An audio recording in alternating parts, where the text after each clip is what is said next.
Hello. Today I have There's No Such Thing as a Dragon. And this book is by Jack Kent. We've read this before at school. Billy Bixby was rather surprised when he woke up one morning and found a dragon in his room. It was a small dragon, about the size of a kitten. The dragon wagged its tail happily when Billy patted its head. Billy went downstairs to tell his mother, and she said, "There's no such thing as a dragon." And she said it like she meant it.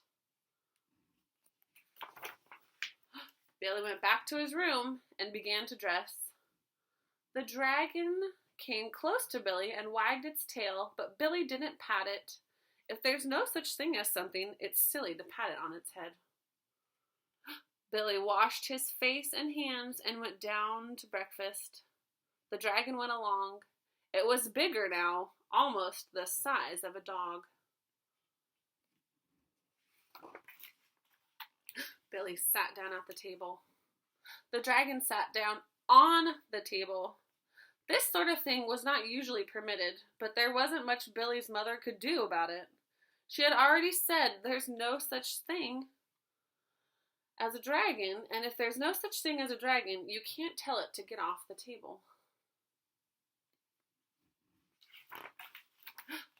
Mother made some pancakes for Billy, but the dragon ate them all.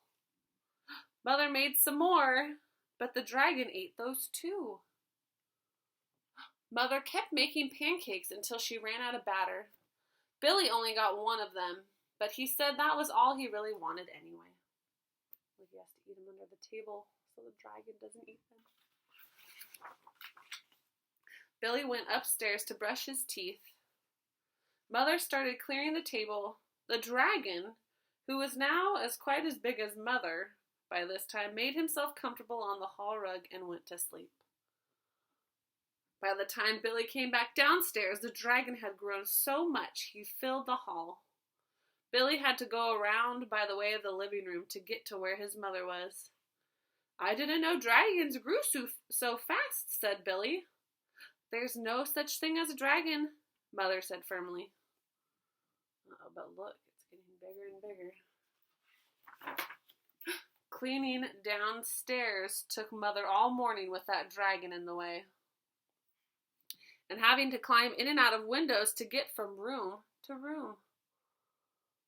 She's climbing in the window. By noon, the dragon filled the house. Its head hung out the front door, its tail hung out the back door, and there wasn't a room in the house that didn't have some part of dragon in it.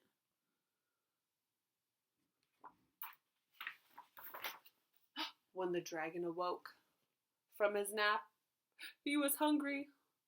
A bakery truck went by. The smell of fresh bread was more than the dragon could resist. The dragon ran down the street after the bakery truck. The house went along, of course, like a shell on a snail.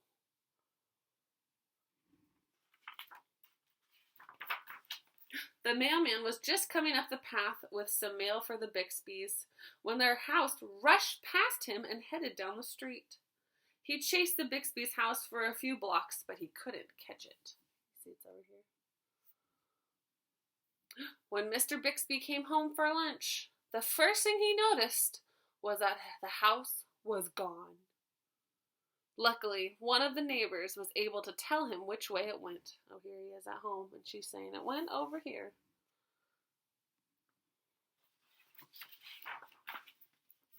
Mr. Bixby got in his car and went looking for the house. He studied all the houses as he drove along. Finally, he saw one that looked familiar. Billy and Mrs. Bixby were waving from an upstairs window. See him in the window? There he is, he found him. And look, the dragon found some tasty bread. Mr. Bixby climbed over the dragon's head and onto the porch roof and through the upstairs window. "How did this happen?" Mr. Bixby asked. "It was the dragon," said Billy. "There's no such thing," Mother started to say. "There is a dragon," Billy insisted. "A very big dragon." And Billy patted the dragon on its head. And what do you think's going to happen next? Now he finally patted it on its head. It's going to... What happened? It got smaller. The dragon wagged its tail happily. Then, even faster than it had grown, the dragon started getting smaller and smaller. Soon, it was the size of a kitten again. "I don't mind dragons this size," said Mother. "Why did it have to grow so big?" "I'm not sure," said Billy, "but I think it just wanted to be noticed." It got bigger and bigger every time Mother said there's no such thing as a dragon. And then as soon as they noticed it was there and they touched its head, it got smaller and smaller.